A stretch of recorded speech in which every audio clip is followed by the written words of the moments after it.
Assalamualaikum warahmatullahi wabarakatuh. Hai, perkenalkan saya Sinta Aprilia Ningrum, NIM 19234019, mahasiswi program studi Perpustakaan dan Ilmu Informasi Fakultas Bahasa dan Seni Universitas Negeri Padang.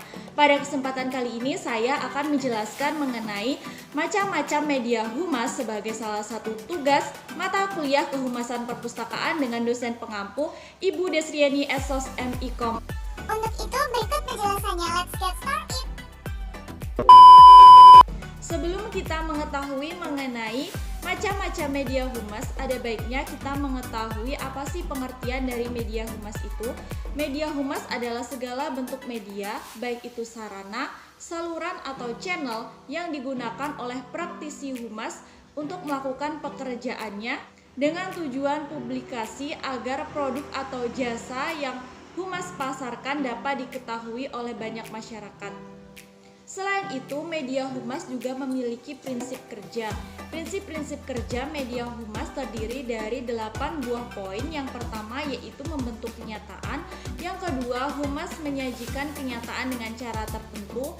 Yang ketiga, memberikan makna kepada masyarakat. Yang keempat, memiliki nilai komersil. Yang kelima, dipengaruhi oleh nilai-nilai pengelola dan nilai-nilai pemasang iklan. Yang keenam, mempengaruhi sosial politik. Yang ketujuh, wujud dan isi mempengaruhi media. Dan yang terakhir atau yang kedelapan yaitu mempunyai wujud keindahan. Selanjutnya, adanya media humas ini juga memiliki tujuan loh. Yang pertama yaitu meningkatkan kesadaran, yang kedua merubah sikap publik atau sikap masyarakat, yang ketiga mendorong tindakan yang mendukung kegiatan organisasi, yang keempat meningkatkan profil yang lebih baik, yang kelima meningkatkan hubungan dengan komunitas, yang keenam memperluas pasar, yang ketujuh mempengaruhi kebijakan, dan yang kedelapan atau yang terakhir yaitu meningkatkan komunikasi. Selanjutnya yaitu jenis-jenis media humas. Jenis media humas yang pertama yaitu media cetak.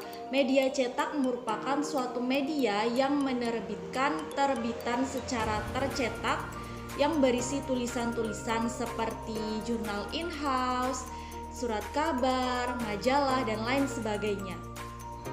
Yang kedua yaitu online media. Online media merupakan media yang dimiliki humas yang menggunakan atau memanfaatkan jaringan internet seperti website, blog, sosial media seperti Facebook, Twitter, Instagram, email, dan lain sebagainya. Yang ketiga yaitu broadcasting media. Broadcasting media atau media penyiaran ini adalah media yang lebih mengutamakan pada penyampaian pesan yang dilakukan menggunakan suara. Contohnya seperti radio, televisi, dan lain sebagainya. Yang keempat yaitu special event. Special event adalah suatu kegiatan baik yang digunakan untuk promosi perpustakaan yang dilakukan pada waktu-waktu tertentu, contohnya seperti workshop maupun seminar. Yang kelima atau yang terakhir yaitu outdoor media. Outdoor media atau biasa disebut dengan media luar ruangan merupakan media humas yang biasanya diletakkan di tempat-tempat terbuka seperti di tempat umum, contohnya seperti spanduk, papan reklame, poster, dan lain sebagainya. Nah, jenis-jenis media humas tersebut dapat dilakukan dengan menggunakan dua buah cara. Yang pertama yaitu publikasi lembaga dengan kegiatan tidak langsung. Contoh dari publikasi lembaga dengan kegiatan tidak langsung ini adalah dengan adanya surat kabar, brosur, penyiaran radio, dan lain sebagainya. Karena hal-hal tersebut tidak langsung dilakukan secara tatap muka antara dari pihak humas dengan komunitas lain atau dengan pihak masyarakat. Cara yang kedua yaitu publikasi lembaga dengan kegiatan langsung. Contoh dari publikasi lembaga dengan kegiatan langsung ini saat pihak humas melakukan workshop, seminar, ataupun hal-hal yang dilakukan secara face to face dengan pihak masyarakat ataupun dengan komunitas lain dengan tujuan agar pesan yang disampaikan oleh pihak humas tersebut secara langsung dapat diterima dengan cara tatap muka. Selanjutnya yaitu macam-macam media humas.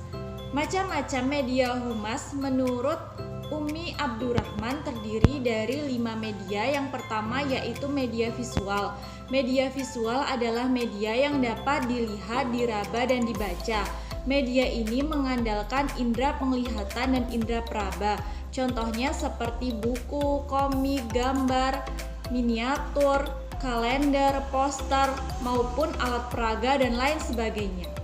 Yang kedua yaitu media audio. Media audio adalah media yang hanya dapat didengar saja. Media ini menggunakan telinga sebagai salurannya, contohnya seperti suara, lagu atau musik, radio, CD atau kaset suara, dan lain sebagainya. Yang ketiga yaitu media audiovisual. Media audiovisual adalah media yang dapat dilihat dan didengar secara bersamaan. Contoh dari media audiovisual ini seperti drama, pementasan, film, televisi, dan yang sekarang sedang menjamur yaitu VCD. Yang keempat yaitu media cetak. Media cetak adalah media yang penyampaian pesannya melalui tulis-menulis. Contohnya seperti surat, majalah, buletin, surat kabar atau koran, dan lain sebagainya.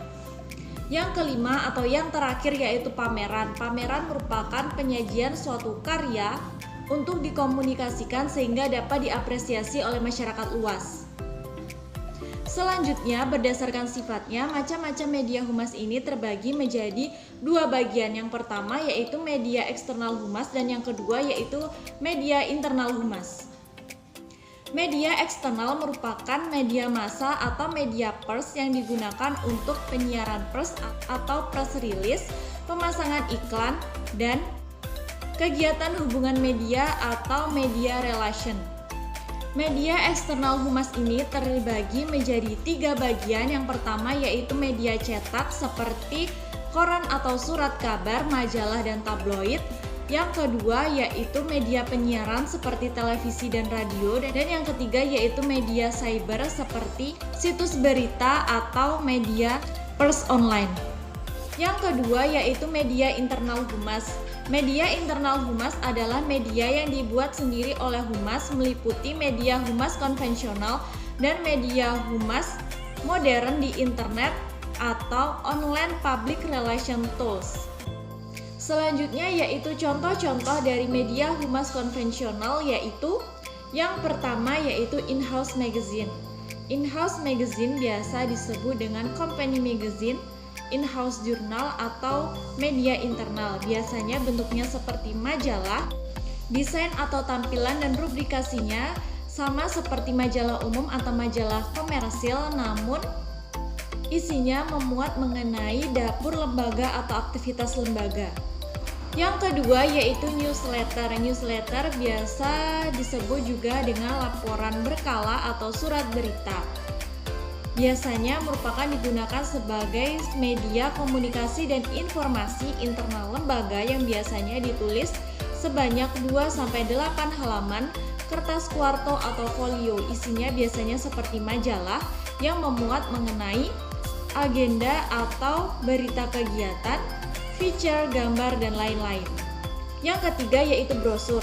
Brosur adalah selebaran yang terdiri dari 1 halaman kertas yang dapat dilipat 2 bagian atau lebih, berisi mengenai informasi, keterangan, atau gambaran suatu organisasi, perusahaan, ide-ide maupun kegiatan yang cara penyebarannya dibagi-bagikan langsung kepada publik.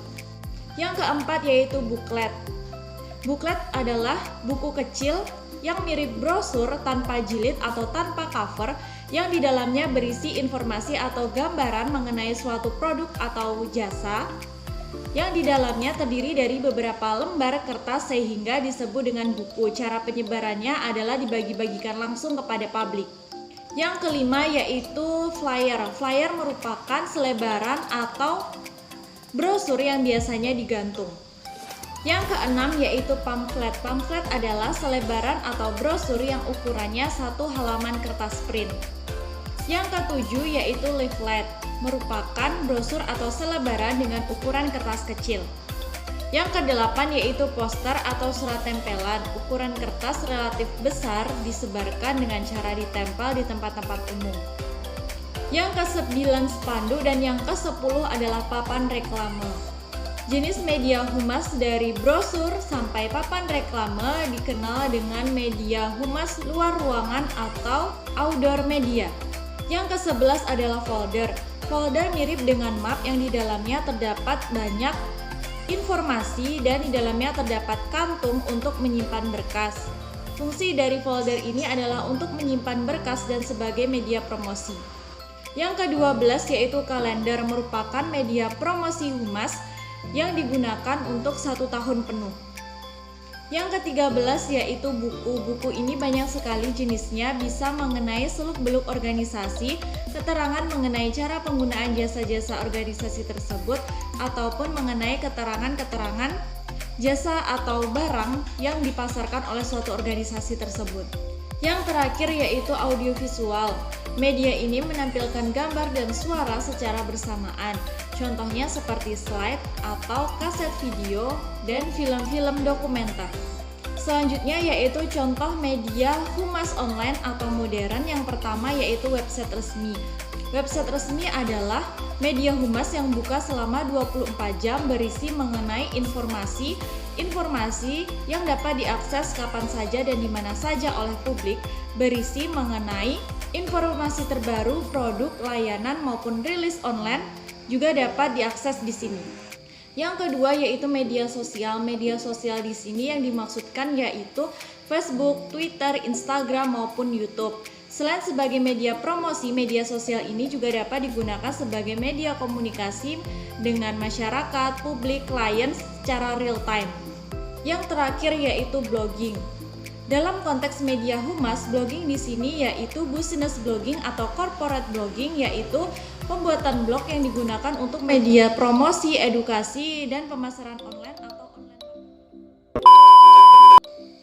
Baiklah, sekian pemaparan saya mengenai macam-macam media humas. Jika ada salah dan janggal, saya mohon maaf. Semoga materi dan videonya bermanfaat.